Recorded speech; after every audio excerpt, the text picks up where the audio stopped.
ಈಗ ವಿದ್ಯಾರ್ಥಿಗಳು ಈ ಪ್ರಶ್ನೆ ನೋಡ್ರಿ, 54 ವಿಚಾರ ಮಾಡಿ ಹಾಕೋದಿರ್ತದ. ಏನು ಭಾಳ ದೊಡ್ಡ ಬಿರಿ ಅಲ್ಲ.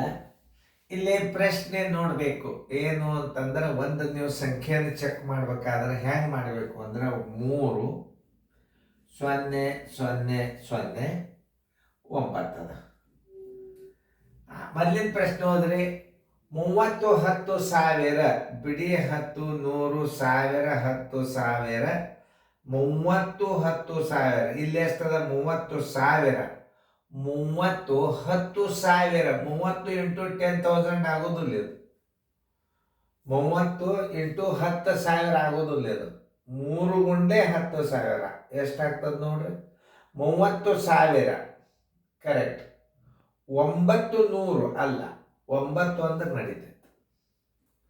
30,000 ಬಿಡಿ 10 100 1000 30,000ದ 9 ಯಾವ್ದು ಉತ್ತರ ತೋರಿಸ್ತದ ಅದೇ 30,000ಗಳು ಕರೆಕ್ಟ್. 900 ತಪ್ಪು.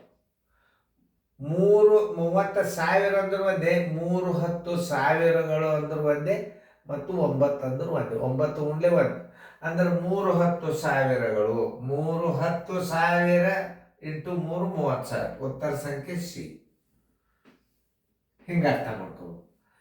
ಇದು 30,000 ಅಂದ್ರೆ ಒಂದೇ, 3 10,000ಗಳು ಅಂದ್ರೆ ಒಂದೇ. ಉತ್ತರ ಏನಾಗ್ತದೆ ಸಿ ಆಗ್ತದೆ. 3 10,000ಗಳು ಮತ್ತು 9 10ಗಳು ಆಗೋದು. 9 ಬಿಡಿಗಳು. 9 ಗುಂಡೆ 1. ಇದರ ಅರ್ಥ ಬರೋಬ್ಬರಿ 3 ಬಿಡಿ 10 100 1000 3 ಗುಂಡ್ಲೆ 10,000 3 ಗುಂಡ್ಲೆ 10,000 ಕರೆಕ್ಟ್. 9 ಗುಂಡ್ಲೆ 1 ಅಂದ್ರೆ ಇದರ ಉತ್ತರ ಇಷ್ಟೇ. ಇದರ ಉತ್ತರ ಇಷ್ಟೇ.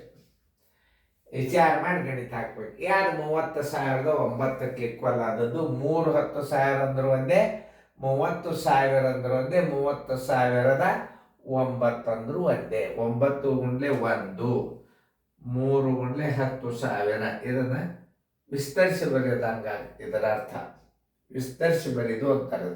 ಉತ್ತರ ಸಂಖ್ಯೆ ಸಿ. ಸಿ ನನ್ನ ನೀವು ಹೊರಗಡೆ ತೆಗೆದ್ರಿ ಅಂದ್ರೆ ಇಷ್ಟೇ ಉತ್ತರ ಬರ್ತದೆ. 3 ಗುಂಡ್ಲೆ 10,000 ಪ್ಲಸ್ 9 ಗುಂಡ್ಲೆ 1 ಮಾಡಿದ್ರೆ 30,009 ಆಗ್ತದೆ. ಅಷ್ಟೇ ಉತ್ತರ.